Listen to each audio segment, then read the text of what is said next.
two. All right. Should I start over? No, we're good. Okay. Also, I'd like to welcome Nicholas Williams, who is the new rep from Hooksett, who is calling in remote. Both of you, welcome. Good morning, thank you. Okay, the first item is will be a combination of action on the minutes of December 21st and also a roll call. Could I have a motion to accept the minutes of December 21st? So move, Mr. Chairman. And a second. Any corrections or omissions? Not seeing any. All those in favor? Aye. Aye. And could we do a roll call, Sylvia, at the same time? All right, let's do the roll call. From Auburn, we have Bill Herman Present and abstain. and Paula Martzloff. From Bedford, we have Bill DeShaco Aye. and Charlie Fairman. Yes. And virtually, we have Barbara Salvatore. Dane. And Bill Jean. Here and yes. I don't think we have anyone from Candia today. From Chester, we have Deb Munson. Here. Thanks, Deb, for being here. And from Deerfield, Bob Cody. Here and yes. From Derry in-house, we have Jeff Moulton Here and yes. and Richard Triff. Here and yes. And online, we have John O'Connor. Here and yes. Thanks, John. From Francistown, we have Linda Kunhar. Yes. Thanks, Linda. From Goffstown, we have David Pierce Here. and Jacob LaFontaine. Here and yes. Excellent. This is From- Alfred Berg. I'm also here from Francistown. Oh, my goodness. Alfred Eisenberg from Francistown. Thanks, Alfred. Sure. All right, and just definitely feel free to give a shout out if I've missed someone. From Goffstown, David Pierce and Jacob LaFontaine. Okay, from Hooksett, Nicholas Williams. Hi Sylvia, I'll abstain. Thank you, Nicholas. From Londonderry in-house, we have Martin Srugas. Here and abstain. And online, we have Art Rugg I am here and yes on the minutes. and Brian Battaglia, Here and yes. Deb Levens. Present and abstain. Oh, sorry, also in-house, we have Suzanne Brunel. Yes, I'm abstaining. Wrong color. Manchester, we have Ray Clement, Here and yes. Peter Capano, Here and yes. Dan O'Neill. Here and yes. Is Don Waldron here? I am and yes. Ah. Hi, Don. And online, we have Marcus Ponce de Leon. Here and yes. Thanks, Marcus. And New Boston, we have Mark Sunan in the house. Here and yes. In Ware, we have Tom Clow online. Here, yes. Thanks, Tom. Wyndham, we have Peter Griffin Here and yes. and Ed Lapointe. Here and abstain. And online, we have John Hiltz. Here and yes. Also in our virtual audience, we have William Rose from DOT. Yeah, hi, and I'll abstain. Thanks, William. And Tim White from DES. Good morning.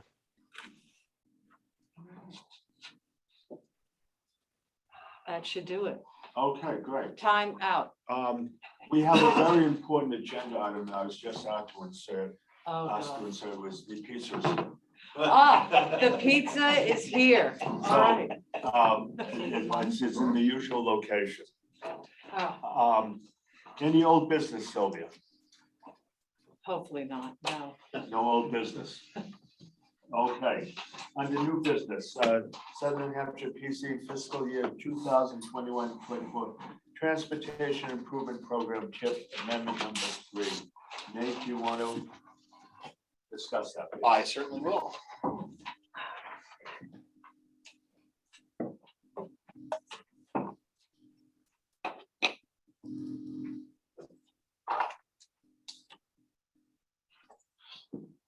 I will attempt to share my screen. Can everybody online see this presentation? Yes. Okay. Yes. Yes, so we are talking today about tip amendment number 3. Just as a refresher New Hampshire DOT has requested that we amend our fiscal 21 to 24 tip to accommodate a series of project additions, funding cost adjustments and scope changes. We did review all of the project changes in tip amendment number 3 with this group, you all as members of the MPO at the December 21st meeting. Tip amendment number 3 was released for public comment period, for a 10-day public comment period on January 10th. That comment period ran through January 20th. We did not receive any comments from the public. Tip amendment number 3 was discussed last Thursday by our TAC, our Technical Advisory Committee, what we call our TAC. They did unanimously recommend adoption of tip amendment number 3. And today is the public hearing to consider adoption of tip amendment number 3. So the actual tip amendment document itself was included in your packet. I know that we reviewed the project changes back on December 21st. Would it be helpful for me to walk through the project changes again or not? Would anybody like me to walk through the project changes again? Anybody online?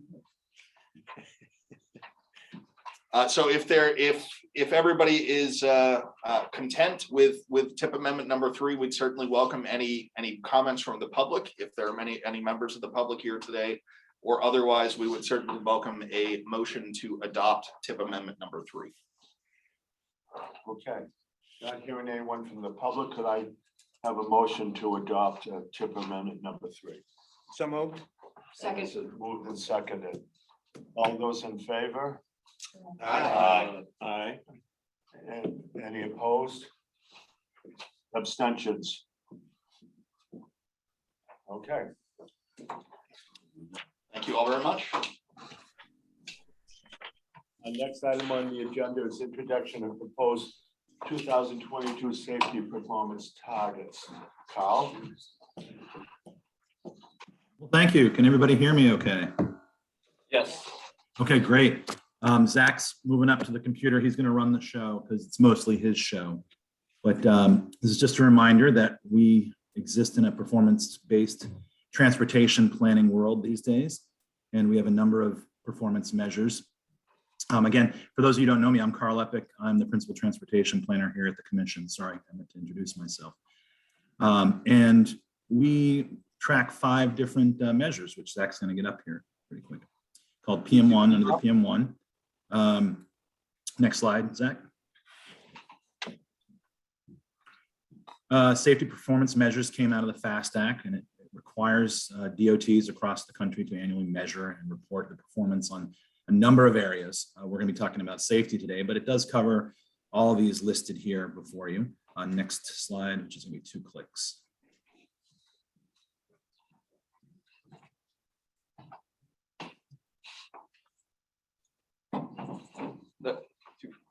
I mean, sorry.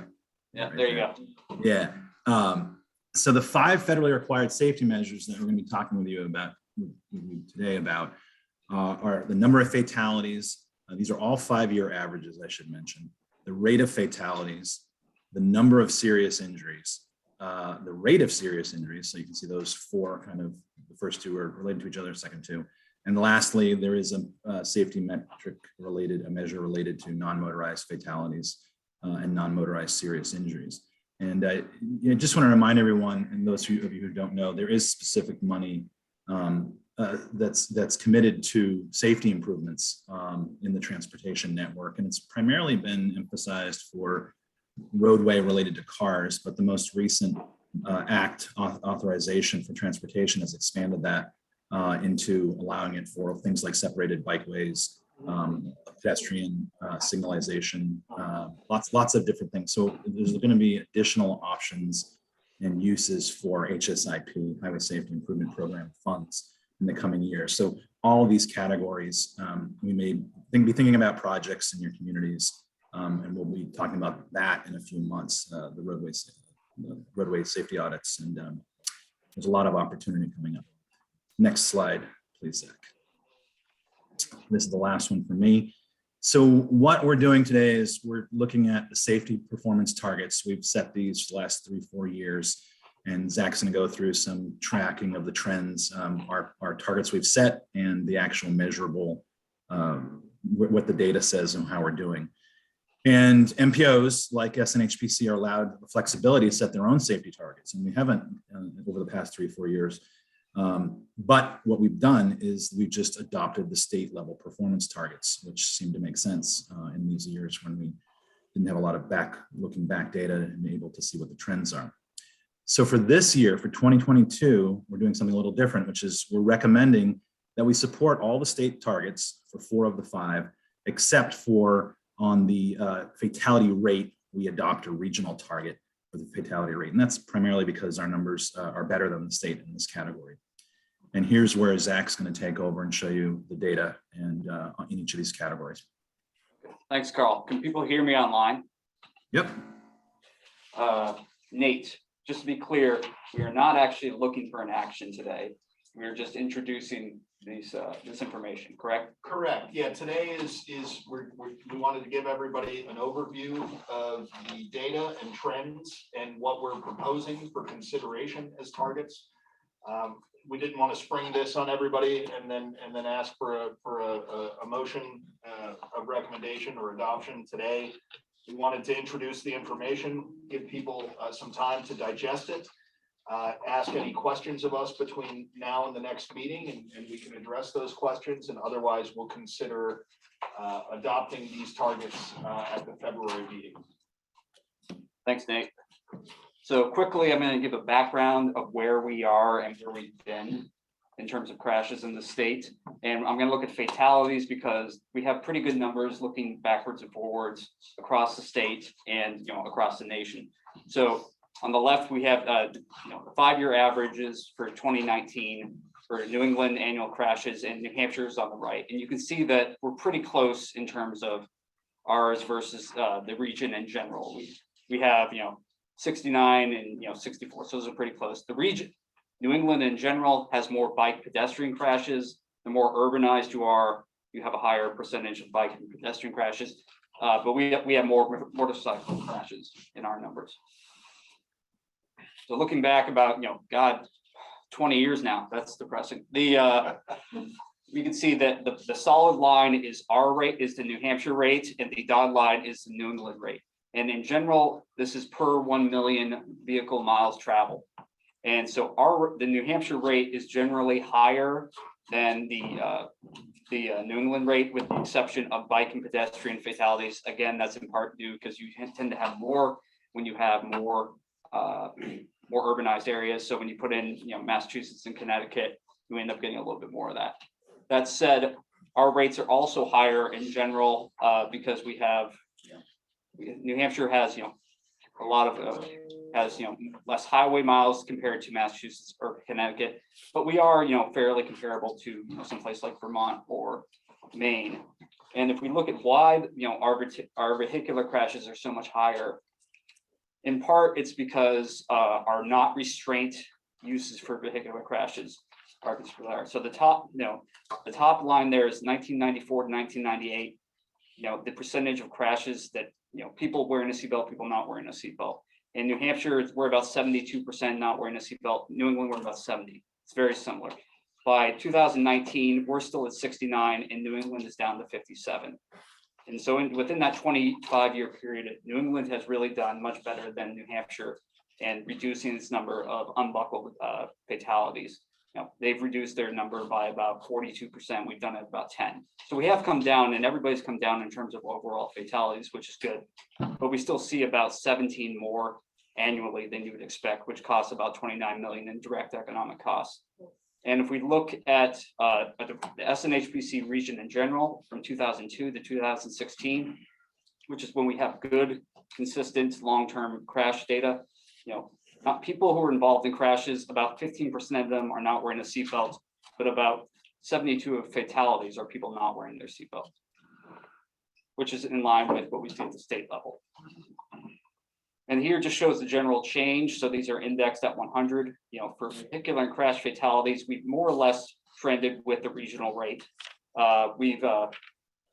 come up a little bit recently, which is not great. Our motorcycle, we're doing better on the motorcycle in terms of the regional rate, but that's in part because our motorcycle fatalities in general were just higher to begin with. And we are seeing an increase in bike and pedestrian fatalities at the statewide level. So these are the actual measures that we're going to be, considering. The first is the number of fatalities, just the absolute numbers. And this is the 5-year rate, and you can see that it's been fairly flat over the last decade. And here's how we would go with projecting forward. So we have our target dates, the 2019 target that we adopted, the 2020 target, and the 2021 target. So those are the X's on there. And those are all the targets that we adopted and based on the state rate. Now, keep in mind, again, for the absolute number, when we talk about absolute number of crashes, absolute number of serious injuries, we don't actually adopt a separate number. We adopt the state's rate. So when you see 18.7 there, that would be our percentage based on our total VMT, our amount of traffic that we would expect of the state target, but we don't actually adopt that, we adopt the state's. But you can see we're about in line where we have been, and we're on target to meet that 2022 from the state. Here is the fatality rate. The blue line is the state rate, the red line is the SNHPC rate. And you can see that over the past 10 years, we've consistently been 0.2 fatalities per million miles vehicle VMT. We've been about 2.2 lower, and it's been consistent over the whole time.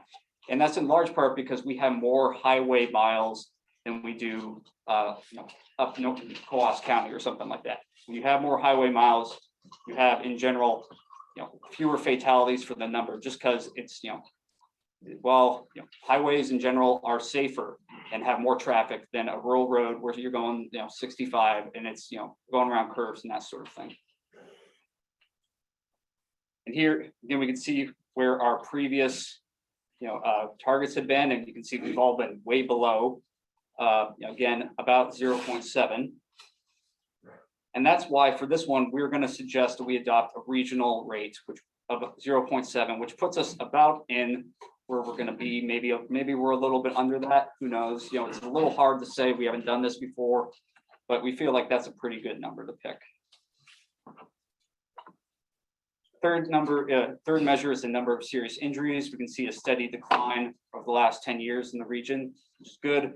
Some of this we think is due to improvements in reporting. So we're not sure how much of this is actual reductions in serious injuries. We hope most of it, but we can't really say for sure. Again, you can see the different targets there and where we are. So we're projected to actually beat, if we were going to have a extrapolate from that 5-year average, we're going to beat the state target by a fair, what is that, 10 serious injuries. But at this point, it's still kind of uncertain, and we're not sure that the target's actually going to stay coming down that much. So we're going to suggest, staying with the state rate for the time being. Maybe next year when we have a little bit more data, we can decide whether or not, we can adopt a separate target. It's a little too soon to say. Fourth measure is just the serious injury rate. The number of serious injuries divided by the total VMT. Again, you can see that we've been following the state pretty closely here. Everybody's decreasing, which is good. We hope that's real. And here we have the number of serious injuries rates. It looks fairly similar to the serious injuries. Again, it looks like we're probably going to beat it, but we're not sure yet. So we're going to hold off at least another year. Yes. I had trouble with the ones that don't show which color is the state and which color is the. So this is all us. It's all us. That's all us. So what's the target in the yellow? That's pedestrian, No, that's serious bicycle. injury rate.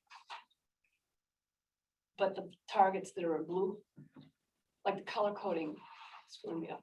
This is all serious injury here. Right, but when I hear you tell me with your voice that I can't follow the chart with what you're saying. Sorry, you don't have to deal with me now. I just can't read it. I can't follow it. I don't see blue. I can't follow the discussion.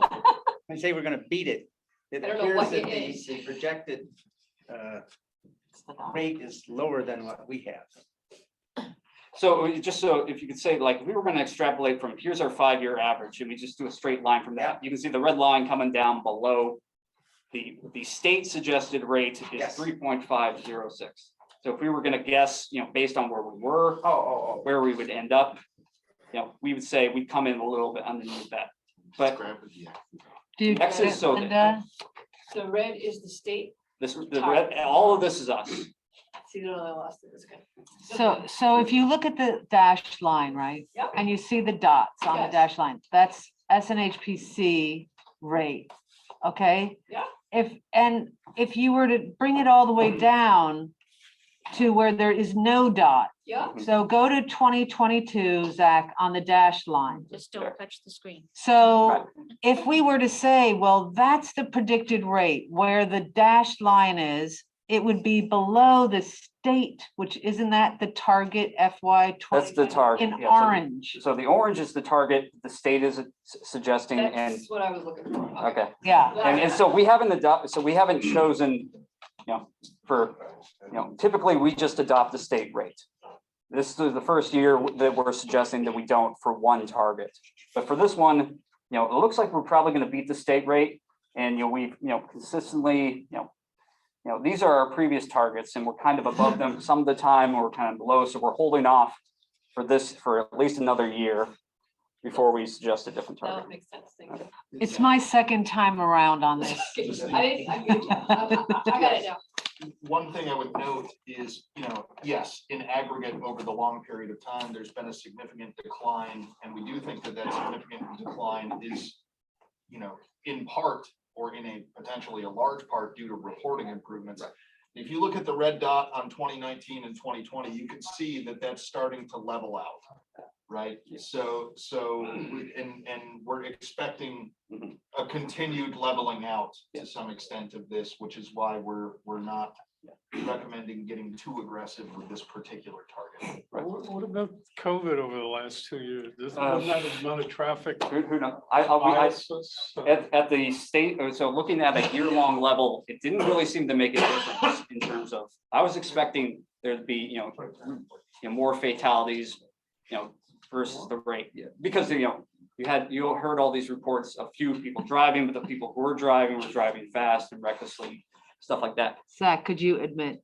Oh, that does not show up at the year-long level, but if we looked at it, maybe, in the first 6 months, maybe there was a difference. There's really, total traffic was down last year.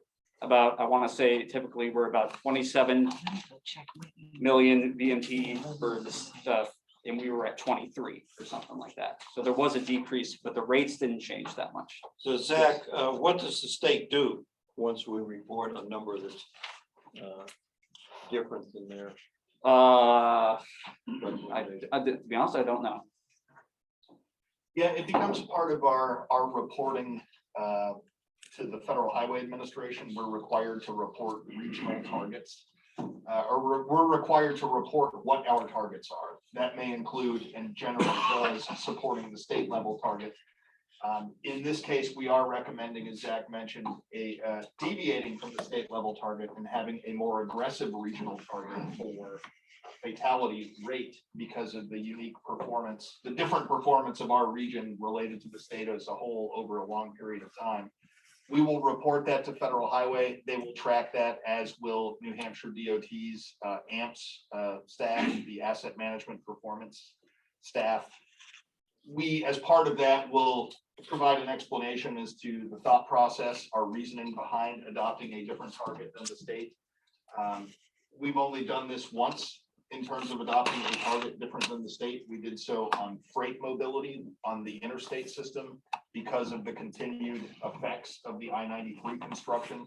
We're making the performance of our region a little bit different in that particular item. So we will report, ultimately, depending on what's adopted, we will report our reasoning for adopting a different target, a more aggressive target than the state.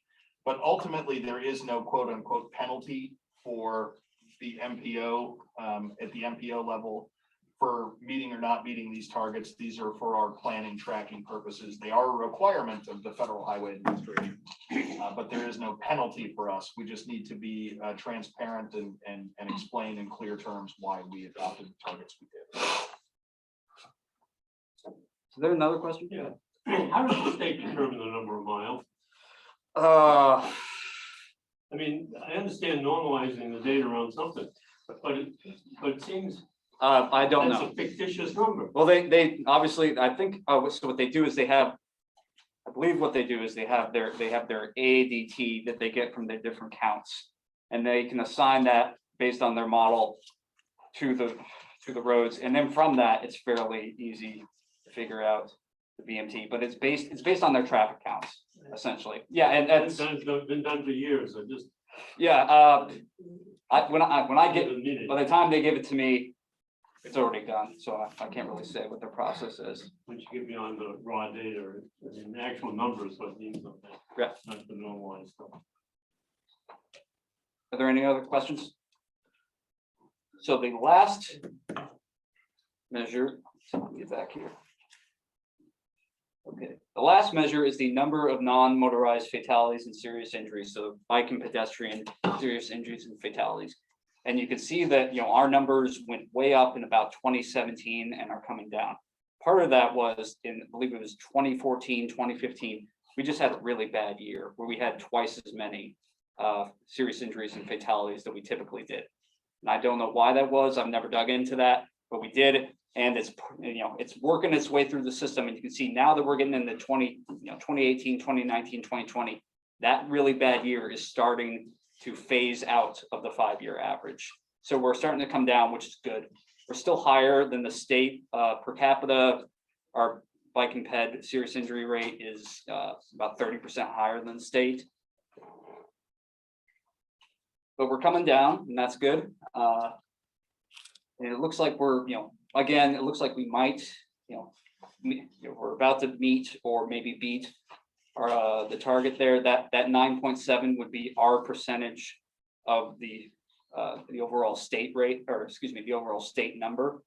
So we'd expect, about 10%, look for about 10 serious injuries and fatalities in 2022. And again, so we'd be adopting the state number for this one. Carl, I believe you're back on. I knew it was coming. Thank you.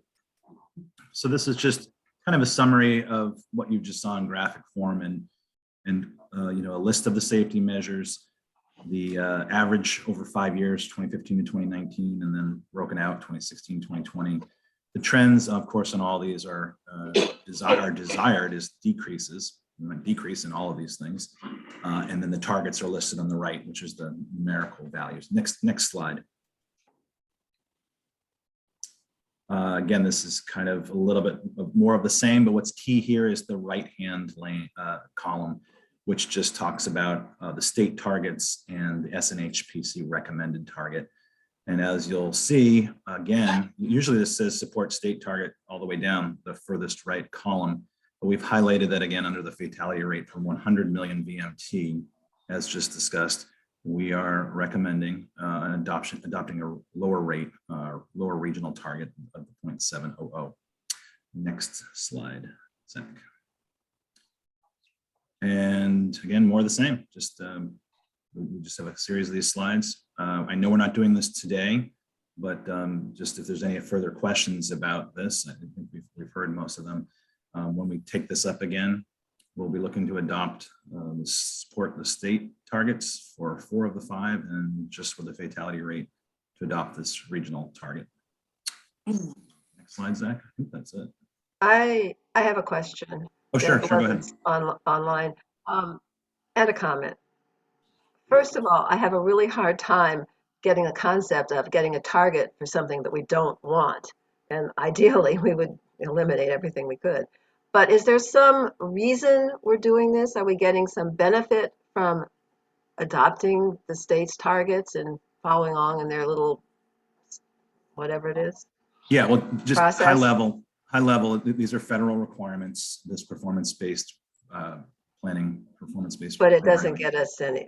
get us anything. Well, it's not that it doesn't, it does get us something in the sense that it's really about the state and their flexibility or not with certain funding. And in this category, we're talking about the Highway Safety Improvement Program funding.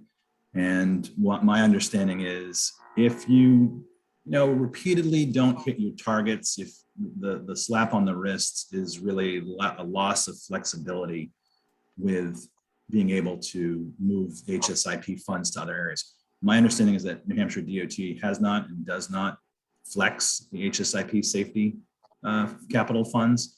But we're doing what we're supposed to do.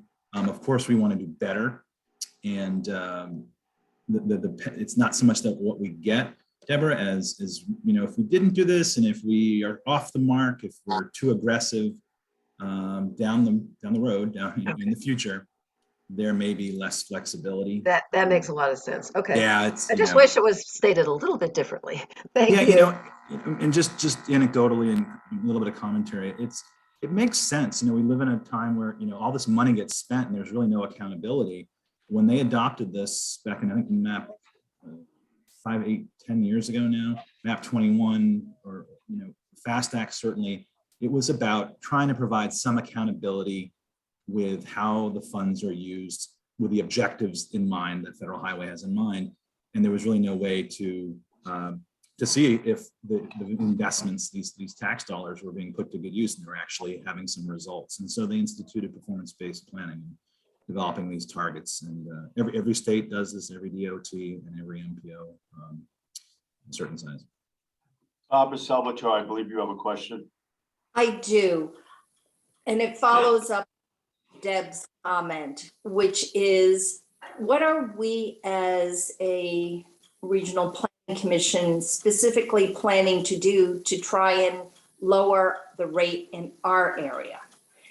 And as I listen to the presentation, it appears that seatbelt use is a major problem. Do we have any specific actions planned that could directly impact or even subtly impact the rate going forward? Thank you. Sure. We just went through a whole exercise this past summer and fall of looking at the highway safety plan for New Hampshire DOT. The number one thing my understanding is around both motorcycles and motor vehicles would be helmets and seatbelts being required for adults. And there isn't a lot of political will in the live free or die state. So, the short answer to that is just more pressure on elected officials. Within the MPO, of course, all of you can make sure that more projects in your communities have, we want to get out more information about the cross section of where there's crash locations, where there's vulnerable users, bicyclists and pedestrians using the roadways, where there's high volumes of traffic, and kind of share with all of you, some data about where your trouble areas are. And most of you probably know somewhat in your communities, but also have some data behind it. They'll help generate some planning, some safety planning, or general planning around improving transportation facilities, and then creating a pipeline of projects that include measures of both, soft and hard. It's hard being improving infrastructure, and soft or systemic being, things that are applied across the network, or campaigns, marketing, getting the word out. Kyle, we have a question here. Yeah, sure. Thank you. I like the idea that you've identified things to decrease the number of incidents. As you said, seatbelts and helmets probably aren't going to happen, but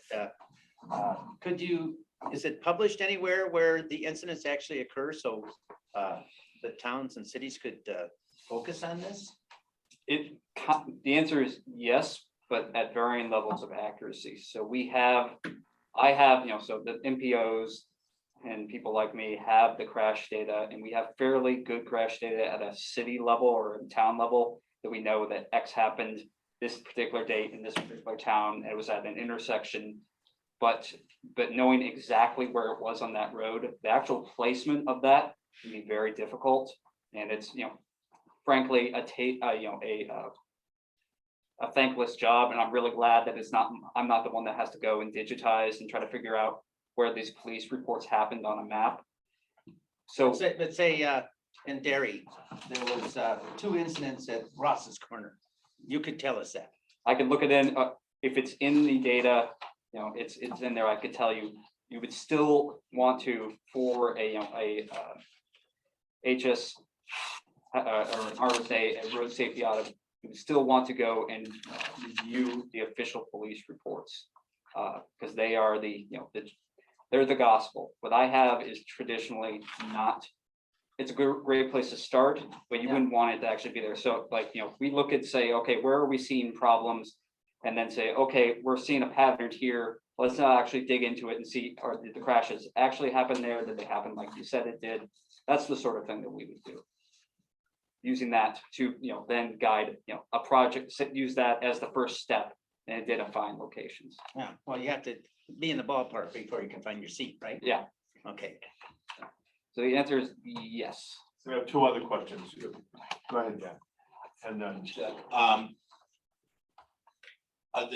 The state numbers, I saw there was a reference to the Department of Safety or DOT. If there's a fatality in the city of Manchester on a city street, is that in Department of Safety data? Do we know?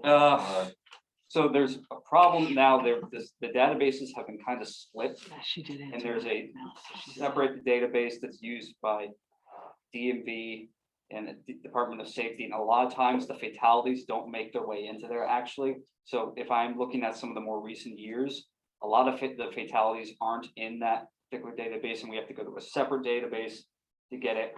And with that, we don't have quite as much information. So the answer is it depends. DOT is doing the best they can to go back and fill in those fatalities, but it's frankly hit or miss right now. Thank you. So 2 things. Can you speak to the delay in the data? For example, when a crash occurs today, when will that actually show up in your data? I can't. It's as far as my tenure here, which has only been 3.5 years now, it seems to have been it's kind of rolled out at at one point it was rolled out in a 10-year spurt, and then another one was 3 years. We can sometimes get it sooner than that, but not all the data has been filtered. If there was a crash and it was fatal and it's being investigated or something like that, it might take longer to get into the system. So it's at least going to be a year. Realistically, it's going to be probably more than that. 12 to 18 months. Yes. Is that a fair statement? Yeah. Okay. So any data that you're looking at is already dated 12 to 18 months old. Right. Okay. And I've had a number of times when city officials, municipal officials have asked me to go and hold this data and share it with them. And a crash that they know occurred at this location isn't in there yet. And and they have to end up going to the police department anyway to get the records. The other thing I wanted to point out, why are we going so aggressive with reducing the fatality rate target? We're going from what is averaging somewhere in the 0.87 range to 0.7. So why not just a single base point and go 0.77? We could. The methodology that we looked at was literally, we just looked at where we had been. We said, we've consistently been about this level. We had to pick a number, and that's the number we picked. If the MPO wants to choose a different number, that's entirely up to you all. It's your choice and responsibility. But we picked it. I just picked it because we had to pick something. I think. Sure. Okay. So I would make the case to the that while everything people have said so far is true, that there is no punishment for not meeting your targets. Having a low target is good. We're always driving towards 0 for your number of crashes and fatalities and incidents. But the government can always change their mind and set up a punishment as soon as tomorrow. And if we have a target that's unnaturally low, are we setting ourselves up to fail? So I'd rather see, we can reduce our target from 0.87, but why not just to 0.77? So I'd like to have that considered when we go to vote on this next week or next month. This is specifically, Mark, number of fatalities where it's now, No, the fatality rate, Fatality which is rate. the one you're looking to have a regional target as opposed to adopting the state target. so instead of 0.7, Yes. you're saying, let's go with the state target? No, I'm saying we can go less than the state target, but why be so aggressive to go from 0.87 all the way to 0.7? I'm saying, let's just take a basis point out, 0.77. Oh, Have the 0.77. distance as opposed So to- one, yeah, okay, I get it. Is there any upside in going above the, and below the state level? Not really for this.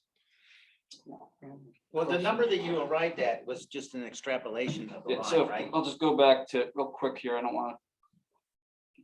So that was basically, all that was is, here's, here's where the state rate would be, and we looked at where we are, and we're, under 0.7, and so looked at the line and picked that as defensible, defensible rate, but it's up to the MPO to actually adopt the rate. And if you guys want to do, say, well, let's not do that this first year, let's go half the way and see where we are next year. That's obviously up to you.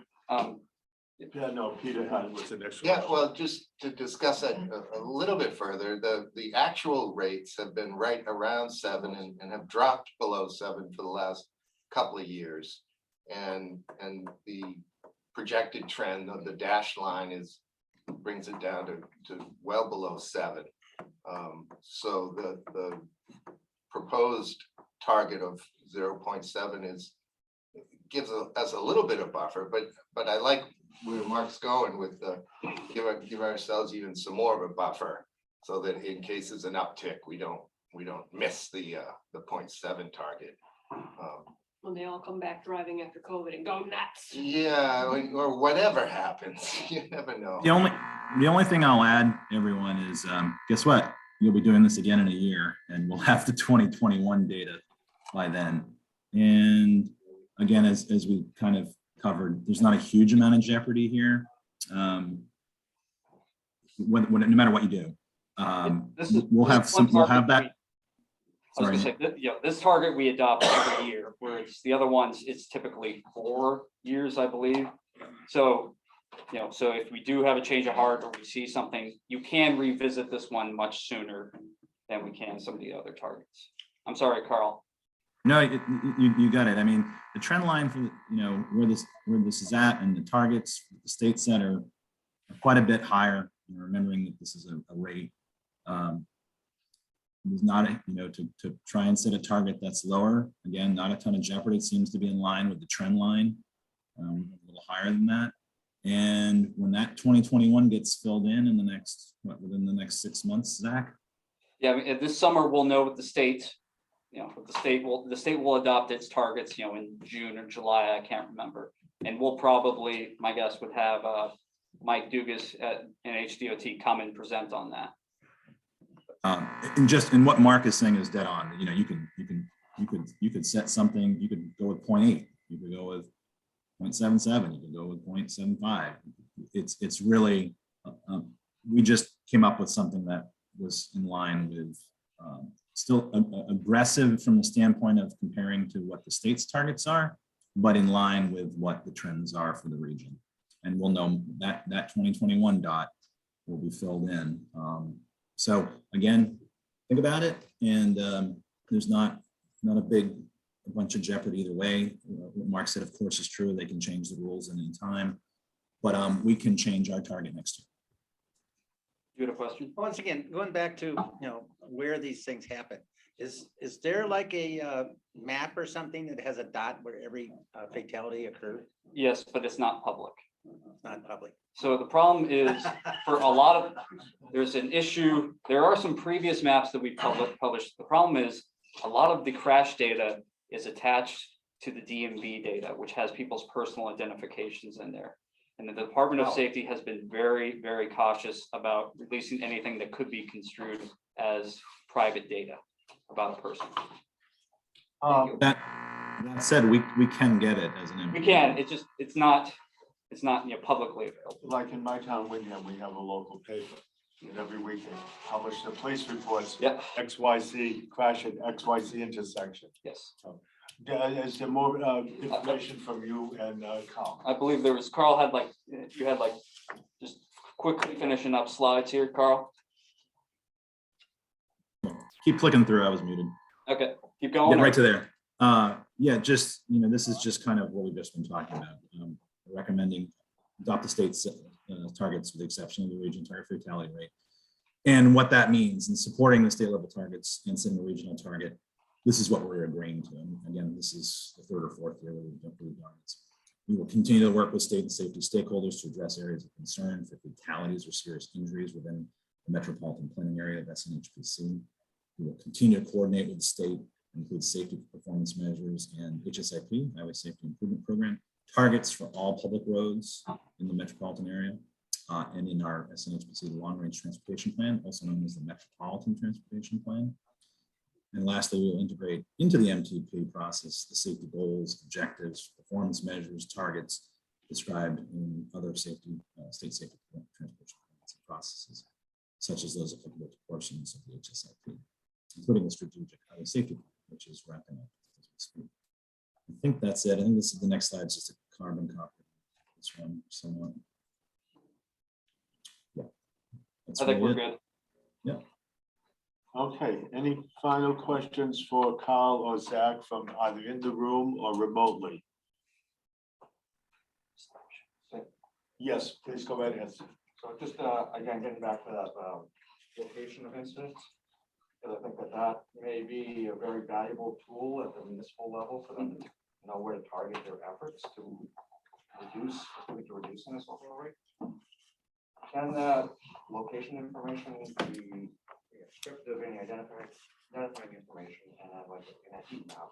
So not even a specific club, but like a heat map in a specific intersection, community by community, that can be provided with a tool for the local planning. And actually I'm working on that right now in different ways to try to, okay, we know you can't actually show the exact location, and we also don't want to, say it's exactly at this point when it's, actually at this block up. Try to work different ways to, identify areas, hotspots to work with the towns, but still make the data useful and, not actually, publish the private stuff. We're gonna, the answer is it still is difficult based on the way the data currently is. It still takes a lot, I have to do a fair amount of processing, and there's still a fair amount of error even in there even after I go through and clean it up. Okay, anything else? I Gentlemen, guess we would have to make a suggestion that the data be improved. Do they take GPS points at the crash site? So it depends on the police department. Oh. So state police in general are reporting the GPS. It's electronic. It's reporting from from the car when they're at the actual accident. Lots of other towns and cities are still reporting by paper. It's the part of the issue is DOT is getting 260 different police departments, sending them all the different data in different ways. 263 different ways. Yeah, and so that's again, I'm really glad that's not my problem. But and just another issue that makes it harder. If everybody was reporting electronically, that would make my job a lot easier. okay, yes. Just to follow up with that with police reporting.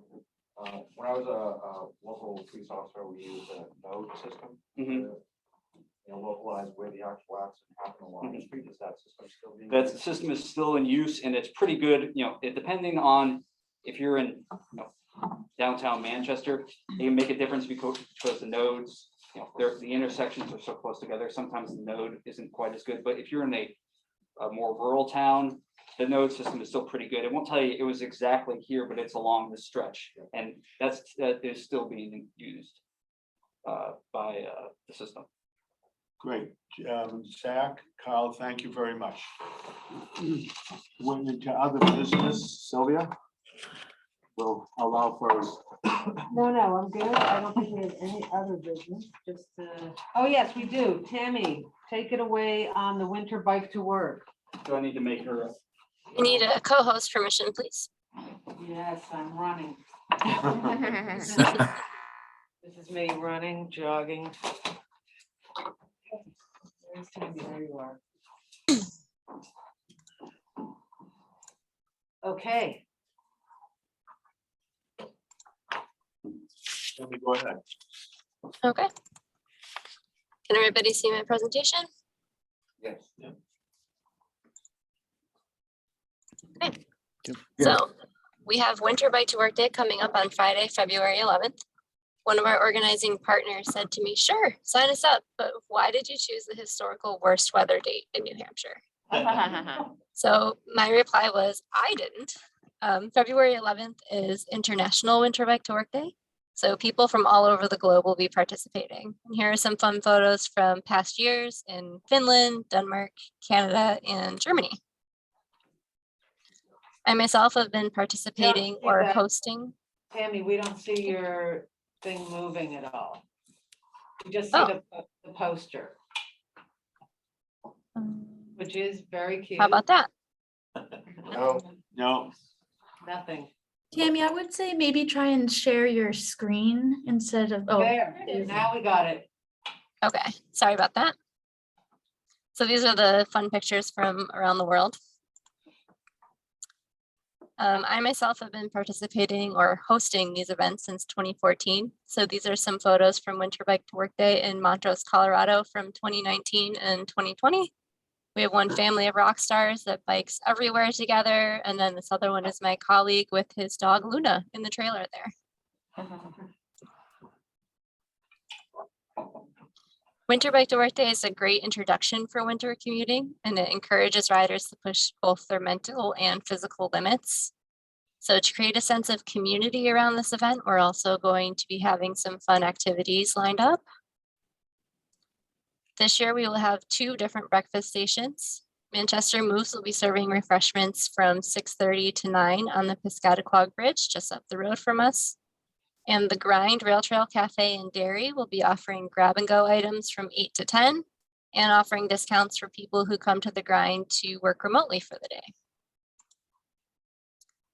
To accommodate those who work second shift, as well as people returning from their 9-to-5 jobs, the Queen City Bike Collective here in Manchester will be hosting an afternoon snack station as well. So they'll be serving hot cider and donuts. We've also worked with our communities to identify 2 different park and ride locations this year. People who live too far away to bike to work can park their vehicle at either the Westside Ice Arena in Manchester or the Abbott Court Lot in Derry. So there they can unload their bicycle and ride the rest of the way to work.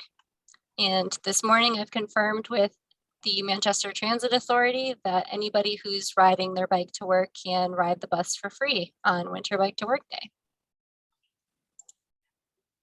So this event is obviously great for the cycling community, but it's not the only reason why we do it. There are economic development opportunities. We're fostering relationships in our communities, improving physical, mental, and social health, which I'm sure we could all use a little bit more of these days. And it's just a safe way to get out and have fun. I know that winter commuting isn't for everyone, so I wanted to let you know in advance that there will be other warmer opportunities to participate, including Bike to School Day on May 4th, Bike to Work Week, May 16th through the 22nd, Bike to Work Day in May, the 20th, and Walk to School Day on October 5th. If you have any questions or comments, please let me know. I've also printed a bunch of extra posters. They are by the door, so you can feel free to take some on your way out. Tammy, we do have a question here. Go right ahead. Sure. In reference to our previous item, is there any increase in safety incidents during the bike to work day in the winter? That would be interesting to hear. We don't have any data at the moment, but hopefully as this event takes off, we can gather data. I have a question, Tammy, it's Peter Griffin. When you say economic development in relation to biking, what would you define that for me, please? Give me some examples. Sure. So the town of Derry, for example, we've been working with their economic development team. They were really excited to have a winter event that will bring people downtown, encourage them to get breakfast at the grind, work downtown, just be downtown. Okay, thank you. You're welcome. Yes, go right ahead. Tammy, Don Walburn, will you be just giving a heads up to the DPWs in the local communities with trails to make sure that they clear the trails if there's snow a few days before? Yes, we will. The breakfast station on the Piscataquag Rail Trail in particular has drawn a lot of attention, so we will ensure that it is plowed and salted and that conditions are safe for riders. Tammy, it's Peter again. Do most towns, is there a standard trail maintenance in the winter, or is it town by town? I believe it's town by town. Anybody who knows otherwise can correct me, but I think it's the Department of Public Works for each town that manages the trails. I know in Manchester, DPW will clear the rail trails, but they try to clear half of the trail to leave the other half available for cross-country skiing and recreational purposes. But it's also hit or miss. It's not, I don't think it's high on their priority list. And then also, as the weather changes, snow melts and refreezes and then it becomes covered in ice. Okay, thank you. Any questions for Tammy? Remotely, any questions for Tammy?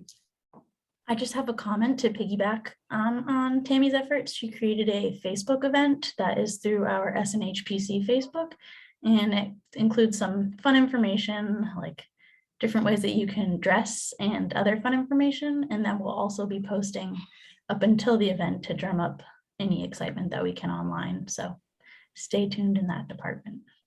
Thank you, Monique. Anyone else? Tammy, thank you very much. Of course. The other item that we have under other businesses, freight stakeholders meeting. Is Carl still on it?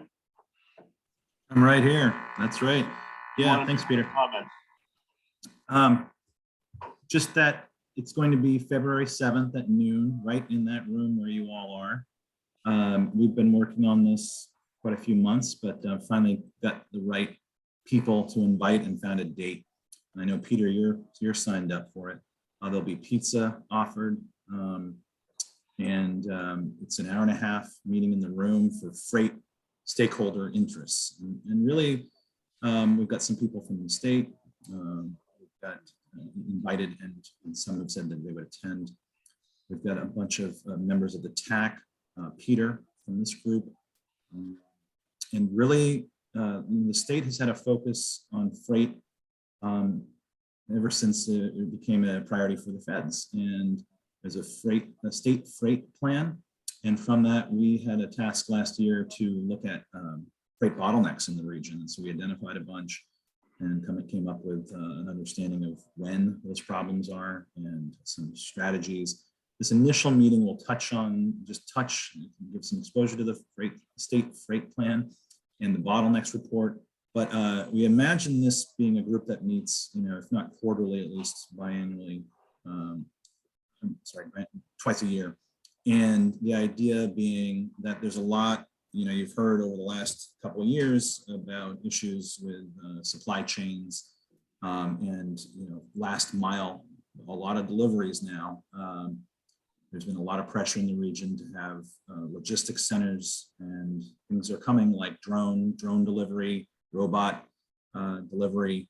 Sounds like the future, but folks, it's 2022. We're in the future. So this is really about looking at the challenges, opportunities, and what it means for business development and how the region can position itself to get ahead of these transportation issues before we have to react to them. Linda had a comment too. Just wanted to make sure everyone knew there will be a Zoom option as well. Oh, sorry. Thank you. No pizza on Zoom, but we try to do everything hybrid. Well, isn't this a freight plan though? No pizza? Right? Oh, okay. Any questions for Carl? Not seeing any remotely or present in the room? Just add to email me if you're interested in attending, because in person or over Zoom, because we need to know how many people are going to be actually coming to the offices. And it'd be good to know, you need the link to the Zoom. So those are two important things. I'm at Eppich, just like my name here, EPPICH at SNHPC.org. Thank you, Paul. Thank you. Okay, unless I hear any other requests for other business, could I have a motion to adjourn the MPO, please? So moved. And is there a second? Yes, Dave. All those in favor? Aye. Opposed? Abstentions? Thank you. Okay, I'd like to call to order the Southern New Hampshire Planning Commission. We will do what we did in the previous MPO meeting. We'll do a roll call plus a motion plus acceptance of the meeting, the minutes of December 21st. Could I have a motion to accept the minutes of December 21st? And is there a second? And we will be asking for your approval via roll call. Second. Sylvia?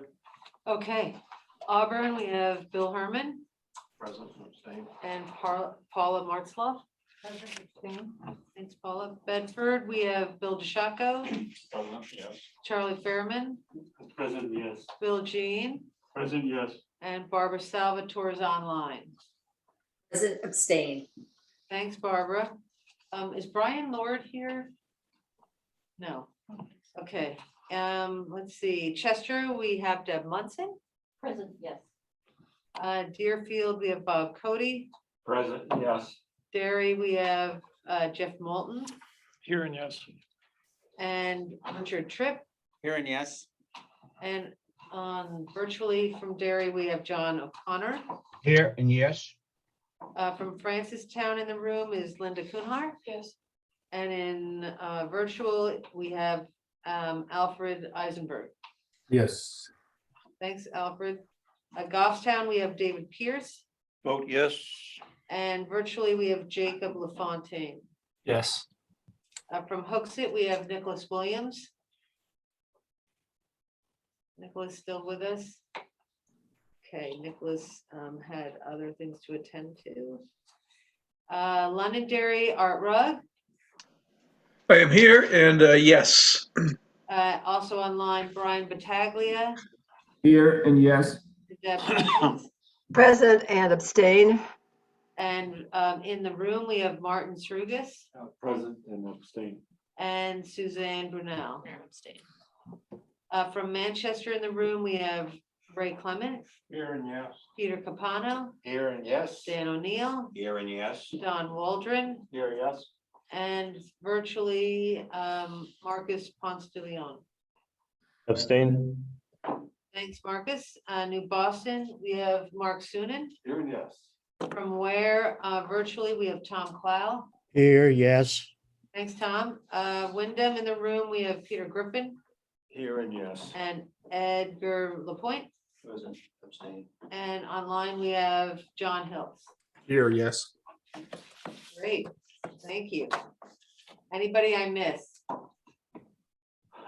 Okay, great. Okay, under new business, we have presentation Keys to the Valley by Olivia. Right, and as Olivia gets ready, so right now, the Southern New Hampshire Planning Commission, as well as all the regional planning commissions, are working with the state planning office on updating all the regional planning, all the regional housing needs assessments. It's a very exciting time for us. And because we're about to embark on that, I wanted to showcase our friends over at Upper Valley Lake Sunapee Regional Planning Commission, and that's with Olivia. And Olivia's group has been, they had other funding that they had gotten a hold of and started updating their regional housing needs assessment a while ago. They have a beautiful online tool called Keys to the Valley. And I wanted Olivia to showcase this so that you could get an idea of what another regional planning commission in the state has done with their funding. So Olivia, please introduce yourself and take it away. Thank you, Sylvia.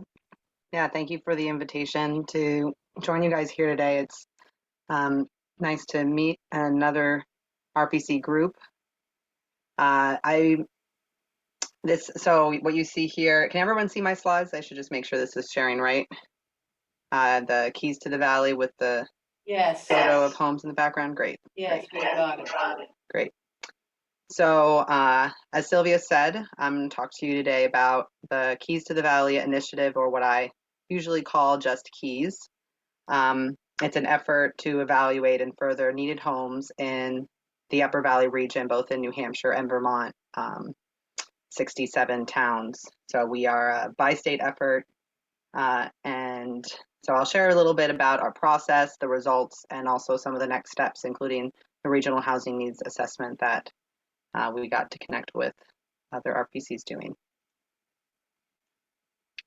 So as I said, it's a bi-state effort. We're working with our partners in Vermont, Two Rivers, Ottaquechee, and Mount Ascutney Regional Commission. Together, we have 67 towns and 163,000 people. And we set out to do three things: understand the problem, see what solutions are out there, and propose these solutions that best fit our area. We did complete our launch of Keys to the Valley website in 2021. This was a 3.5-year process. It was actually one of my first projects when I joined the RPC in 2018. And it was part of that process was managing how to designate and share responsibilities, including an approval process to be sure each item was fairly representative, the perspective of each RPC. And this and our other steps are not too dissimilar from the regional housing needs assessment that's currently underway, and the process that our staff and your staff are sharing. And so part of that was early on outreach that started and ended the initiative, data collection and surveys that were done early on, a focus on specific deliverables.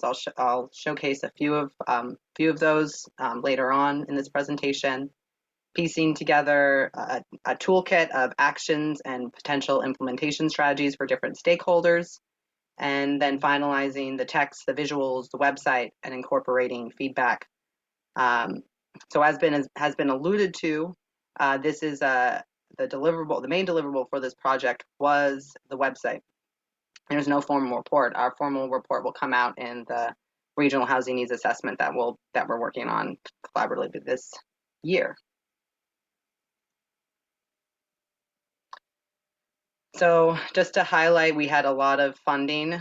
This was quite the process to get all this funding in line, and we were fundraising up into 2020. And ultimately, we had a dozen funders, including all three RPCs. Some funding was tied to specific deliverables like outreach or supportive housing.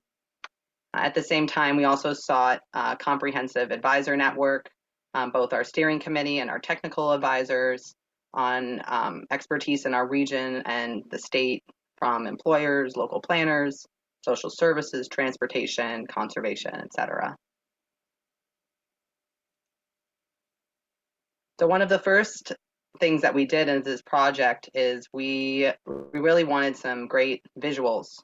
We understood that or felt like this problem is significantly a communications challenge. And so we wanted to showcase examples across the region, professional photos that really highlight what we have, and some of the case studies that we can share here. So we hired a professional photographer who also worked with drones to get aerial photos of different areas across the region. So the one here you see is in Newport, New Hampshire, the downtown area. A lot of larger multifamily homes and single family homes. Here you see an example of a cottage court in Springfield, Vermont.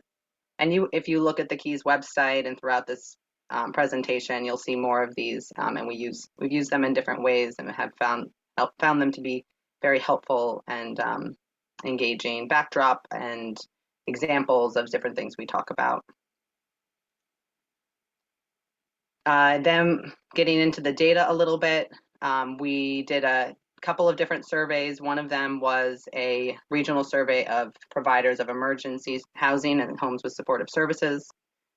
In that survey, we found that in our 67 town region, providers served roughly 86 individuals. They had wait lists on average between 25 and 100 individuals, and they had a planned increased capacity for 10 beds. I don't think there's much more to be said. I think the numbers are pretty clear from this that there's a shortage of these types of units and beds in our region, and I think is quite likely happens throughout the state.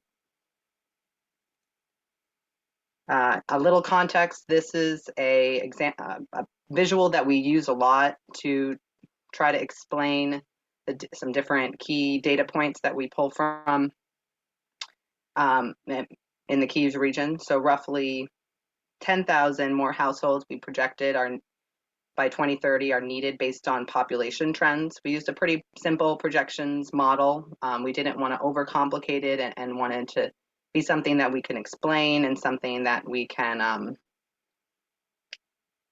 and that we can kind of explain the errors and also stand behind the data without getting too into complex methodology. So we kept it pretty simple based on population trends based on age. If development trends do not change, this means 26,000 more households in our region will be cost burdened than in 2020. That maintaining 33% of our households being cost burdened. That means that this doesn't even start to cover current affordable challenges where new construction and conversion of existing structures are going to be needed more affordable homes to address that cost burdened group of residents. And that will also need additional financial and program supports to address those longer term challenges.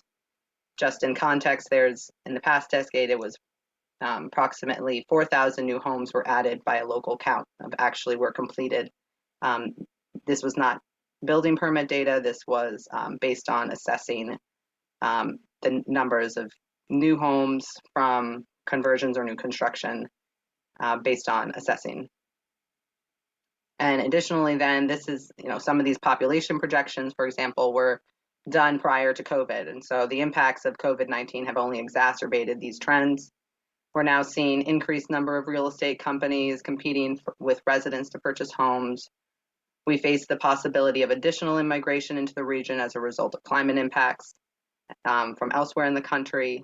And when renters here are displaced, they often have nowhere to go. Now, is this a challenge or an opportunity?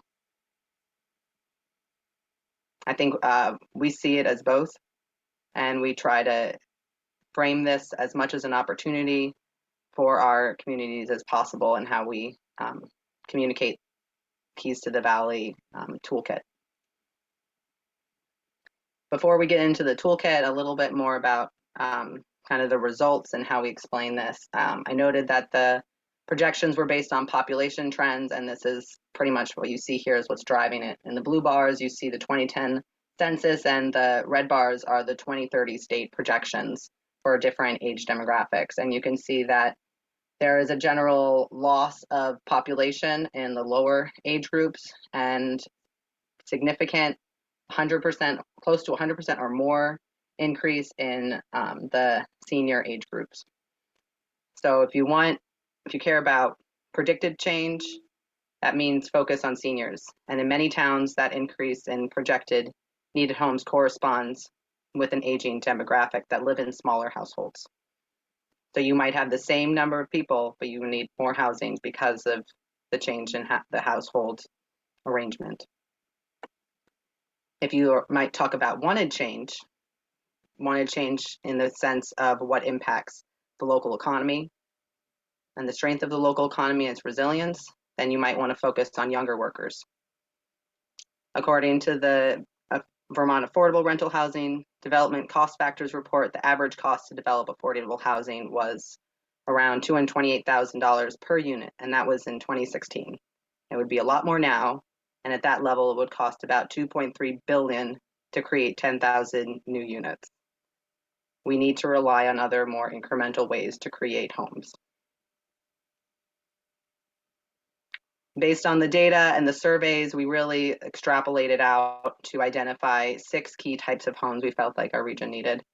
Emergency housing, homes affordable for all incomes, homes with supportive services, homes with access to internet, public transit, and walkable destinations, accessible homes, and smaller homes.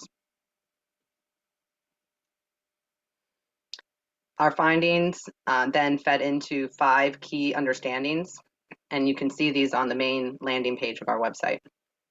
The first of which is simply put that we have a housing crisis and it is getting worse. Before anyone can fully address any major issue, you have to face it. We have excellent people and programs in place that they have done a lot and saved a lot of heartache. And yet we still have to admit that we, not they, we have done a dismal job of meeting the needs of our people. 1/3 of our households are not affordably housed. Missing the ball 1/3 of the time is a very good batting average, but it makes you a very bad golfer, and we are golfing folks. Only with that sense of how hard we need to work to improve our game will we come to the table with the resolve to make changes. At the very high level, we need to triple the rate of housing production and increase the production of housing that is affordable to our residents by a factor of 10. At the state level, we need to move tax and other policies to drive the behavior we want.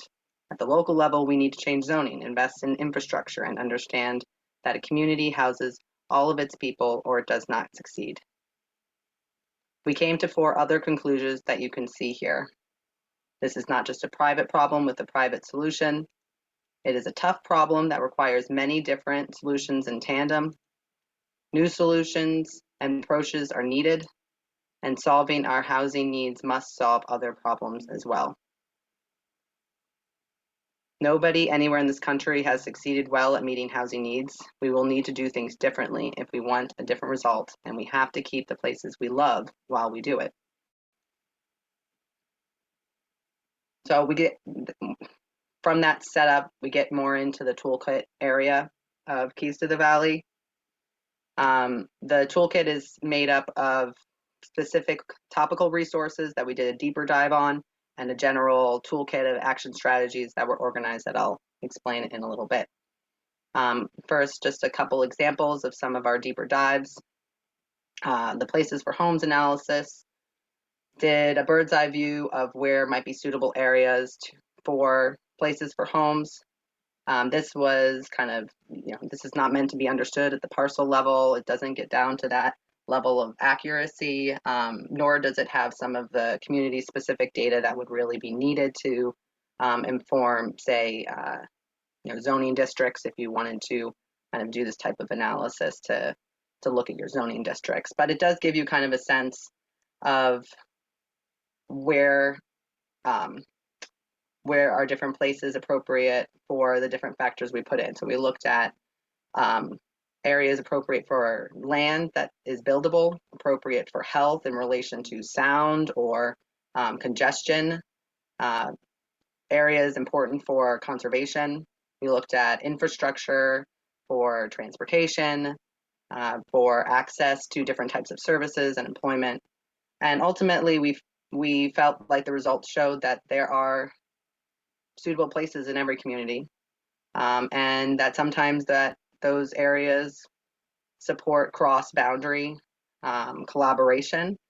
So as you can see, there's part of the reason our region, we did a joint project is highlighted here. You can see we have sister towns across the river, pretty much all the way up and down the Connecticut River, Springfield, Charlestown, Lebanon, Hartford, Norwich, Hanover, Bradford, Piermont, this, and that's just across the state and also happens within the state. We also had a real big focus on building smart, and we wanted to look at what does that mean? Do we have the policies? Do we have the space? Do we have the infrastructure? And one way we tried to look at this is through a build out. So we did an example of what it would look like to add new homes. So you might not have noticed that there were new homes added to this photo. Let's go back. So actually there are 12 new homes that you can see here. And this is infill development in the village center in Wilder. On the New Hampshire side, we did a bit more of a conceptual example. This is not meant to be something that's going to be implemented, but it's really just kind of a thought example. But we wanted to see what would it look like to redesign some of our strip mall area, take up some of the unused parking lot. And we felt like this area in Lebanon that has access to our public transit and some services and amenities would be good for some smaller residential, possibly housing with supportive services, has connection to the rail trail. Another area that we looked into was regulatory solutions. We had a big focus on middle housing, making the permitting easier for these types of homes, whether that's duplexes or cottage courts, et cetera. Review different types of dimensional standards. The photo you see here on the bottom is an example of a community with historical pattern versus current development patterns. Point being that the dimensional standards of modern day don't always match what is historical. And also reconsidering transportation and parking requirements, reducing parking requirements for the most part, and consider alternative strategies like shared parking, like you see shown in this picture on the top left. We also worked up both a rapid and comprehensive land use regulation review for communities to evaluate their regulations and identify areas they're doing well and areas they may need to look at for improvement. This all came together on our website with the toolbox, guidance materials, and all of the background research that informs it. The toolkit that I referenced gives kind of a layout of all the different pieces that we felt like were important to this process. This was quite the puzzle to figure this out. You know, sometimes you get too many cooks in the kitchen, but ultimately I think it resulted in a good product that will iteratively be improved through more work in the future. But we ultimately had 6 key action areas that we highlighted: having a solid knowledge base of the housing needs, ensuring access to a safe home that had things related to emergency housing and the issue of lead in older homes, for example, sustaining existing primary homes that looks at things like short-term rentals or conversions of homes into other uses, making it easier to build homes. That's our main action area related to land use, local land use regulations, creating the types of home the region needs. Here we get a lot more into the developers and the styles of homes. And then building smart for economic health is where we bring in the different elements of local water and sewer, tax base, transportation, and conservation. So one example, if you go into one of the, kind of follow down the rabbit hole of one of those flowcharts, this is one example of what you get. This is our revised local zoning codes to allow more homes per lot or acre. And we have a graphic like this for each tool, a description, and we tried our best to incorporate resources where we could. We also have a library, but we tried to kind of make it easy to navigate as much as possible. At the moment, we've transitioned our steering committee into an implementation committee, and we have identified 5 major priorities as a combined effort. Maintaining that effort with the website, adding census data. Every RPC has a regional plan or our regional housing needs assessment that needs to be updated. Regulatory reform, both at the local and state level. New tools to advance needed homes. We have a partnership. We're working with a class at Dartmouth College who's going to be evaluating a utility that would advance accessory dwelling unit development, which we're pretty excited about this spring.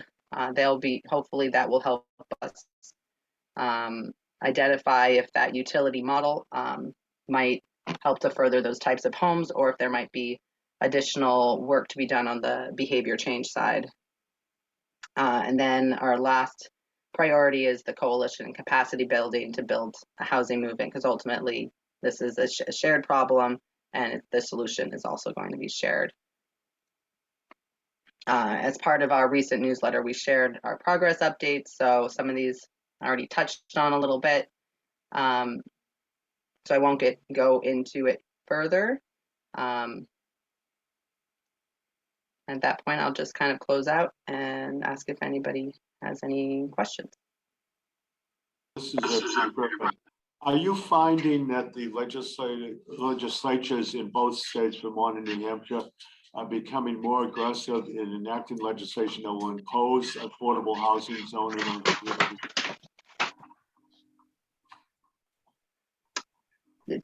Our partners in Vermont have spent a lot more time working with the legislature as part of how their commissions are set up. There seems to be movement on that side, including some funding to advance affordable housing. On the New Hampshire side, I have not heard of any major changes. We have not worked as closely with the legislature because of how kind of we work. Our executive director through the council with the RPC directors jointly shares that effort. So I don't think I have any additional information for you that you wouldn't already know on the New Hampshire legislature side. Thank you.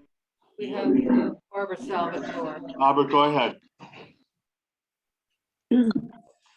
I'm curious to know how you're handling NIMBY questions and public education to overcome folks who don't want change in their community versus needing the change in the community.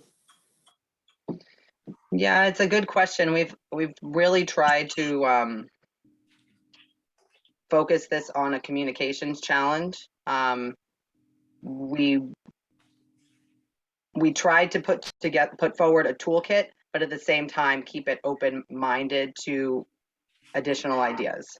So the reason I say that is because somebody who doesn't want new housing in their community, and you come at them and say, but this is the solution, they're not going to want to listen to you because you're not even real. Might think that you're not even hearing what they have to say. You've already made up your mind. So we've tried to keep an open mind in our messaging, and also how we engage communities to really start with them from, okay, we don't have the right solution for you, but we're going to kind of, let's look at this together. Let's identify this is the regional picture. Let's look at your local picture, and let's dive into your regulations and find the right fit for you. It's not going to be the same as a Lebanon as it is going to be for an Orford or a more rural community. Yeah, does that answer your question a little bit? It's a tricky question. It is. And maybe I could just add really quickly, Peter. One of the things that I have found over my time here in New Hampshire, so that's since '99, when I first got here and working in Exeter, what the Exeter Planning Board realized was that they were creating homes and approving homes that their own that their own adult children couldn't afford. And so that was the first way that planning board opted to create affordable housing regulations. And then more recently, as we've been working on age-friendly communities, the next sort of way people could wrap their head around it was, well, I've lived in my community my whole life, like all of you. Not all of you, many of you. I've lived in my community for 30 years. And I remember when I first came, it was our commissioner in Chester who said to me, Sylvia, I've lived here my whole life. I'm going to retire. There is no option for me in Chester, none. I'm gonna have to leave the community I love and where I raised my family. So the idea of creating age-friendly housing started. And so working with communities sort of on that front, where we would create housing for the adult children of residents or for themselves as they age out of their own homes, or try to make it so that their own homes become safe for them to age in, and so they could age in place. Those are sort of the ways that I've gotten to that question, Barbara, in creating more housing for a community. We have John O'Connor with their hands. And then Dan O'Neill too has a question. John and then Dan. Okay, just to get you updated on a couple of things. Last week, Ben Frost spoke at the Senate hearing, and it's SB 400 that's going to be dealing with a lot of items that you've already been talking about regarding age-friendly workforce housing, et cetera. So that is in the process at this point in time. So the legislators are looking at it, and they're also looking at the other avenue of moving things along rapidly so that if some of the NIMBY planning boards refuse to accept certain types of housing, there's going to be a different avenue other than the Housing Board Authority that's up there now in Concord. So again, it's being addressed at this point, and it's in Senator Birdsell and Senator Gray's committee at this point in time. And I've already chimed in on that and helping out Senator Birdsell and trying to move the process along. So in New Hampshire Municipality Association is also supporting that. Dan? Yeah, Olivia, Dan O'Neill from Manchester. When you say 10,000 homes, is homes equate to units? Yes. And units defined 1 bedroom, 2 bedroom, or is it kind of a mix? We didn't differentiate. Okay, and then secondly, the impact of the Upper Valley, Lebanon and Hanover with Dartmouth Hitchcock Medical Center, the college, cold region labs, et cetera. How, any idea how many of the 10,000 come out of that specific area alone? I'd have to go in and look at the specific numbers for those towns, although we didn't do it based on the employers, and those employers have workers that come from those communities and also neighboring communities. So if that specific calculation might be hard for the employer, but you can see the town level projections on our website by community. Thank you. We're running a little bit late here. One last question. Go right ahead. It's not a question. I was gonna say that last year, the legislation that was put forward was mostly to remove control of the land use regulations from the towns. And that was soundly defeated. But I think that what you guys are doing is a good idea, and we'd welcome some ideas on what legislation you would support or